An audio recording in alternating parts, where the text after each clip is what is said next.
I came across an article on the internet that I found so inspiring I had to share this with you. It's the story behind one of the most beautiful songs of the 20th century, The Sound of Silence, by Paul Simon Art Garfunkel. The first line of lyrics to the song, "Hello darkness my old friend, I've come to talk with you again." This story is adapted from Sandy Greenberg memoir named, "Hello Darkness, My Old Friend, How Daring Dreams and Unyielding Friendship Turned One Man's Blindness into an Extraordinary Vision for Life." A link will be left in the description below. Art and Sandy met during orientation when Art enrolled at Columbia University. They developed a strong bond as they both shared this love of music.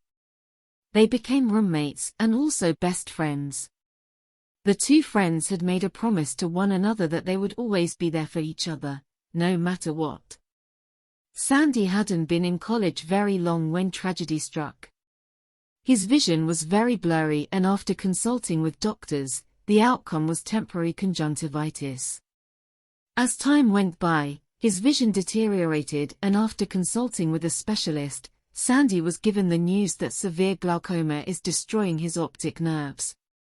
He would soon be blind. With this news, Sandy went into a deep depression.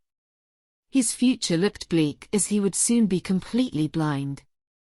Sandy left college and moved back to his family in Buffalo.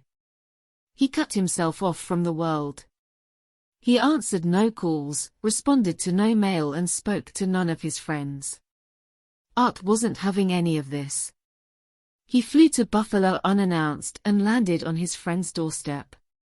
He wasn't going to let Sandy give up. Art managed to convince Sandy to give college another try and made him a promise that he would stay by his side, making sure Sandy doesn't stumble or fall. After their return to college, Art wouldn't leave Sandy's side. He was literally Sandy's eyes as they made their way around campus. He didn't want his friend to feel alone in his world of darkness. Art started calling himself Darkness. He would say to Sandy, "Darkness is going to read to you now," showing empathy with his friend's situation. In Grand Central Station, Art was accompanying Sandy when he suddenly announced he had to leave, leaving Sandy shaken to the core. Frightened and confused, Sandy felt his way around. His shin was injured when he suddenly lost his footing, smashed into someone, and collapsed. In the end, after hours of struggling, Sandy boarded the correct metro car. Finally, he exited out of the 116th Street metro station. He again bumped into someone and apologized. When the man answered, he immediately recognized his friend's voice. Art had never left him. He had followed him the entire time, making sure his friend was safe and giving him the gift of independence. Sandy would later say, "That moment was the spark that caused me to live a completely different life, without fear, without doubt. For that I am tremendously grateful to my friend." One day, Sandy got an unexpected call from Art.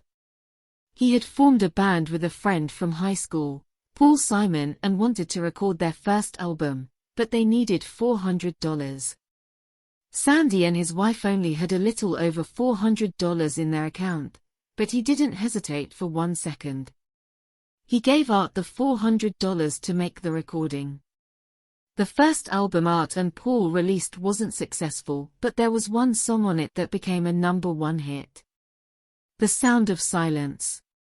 Sandy graduated from Columbia University, Phi Beta Kappa, and following a Marshall Scholarship at Oxford, received his MA and PhD at Harvard and MBA at Columbia.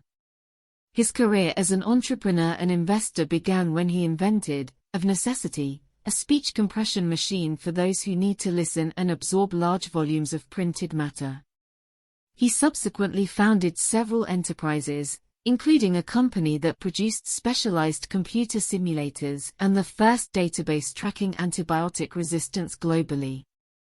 A Johns Hopkins University and Medicine Trustee Emeritus, Sandy is chairman of the board of governors of its Wilmer Eye Institute and founder, along with his wife, Sue, of the Sanford and Susan Greenberg Center to End Blindness at the Johns Hopkins Wilmer Eye Institute, the only facility in the world devoted solely to ending blindness for everyone, in a December 2020 ceremony streamed worldwide.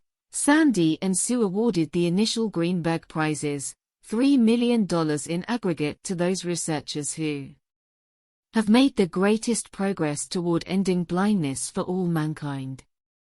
All this because of one friend's dedication to another. Art and Sandy are still best friends.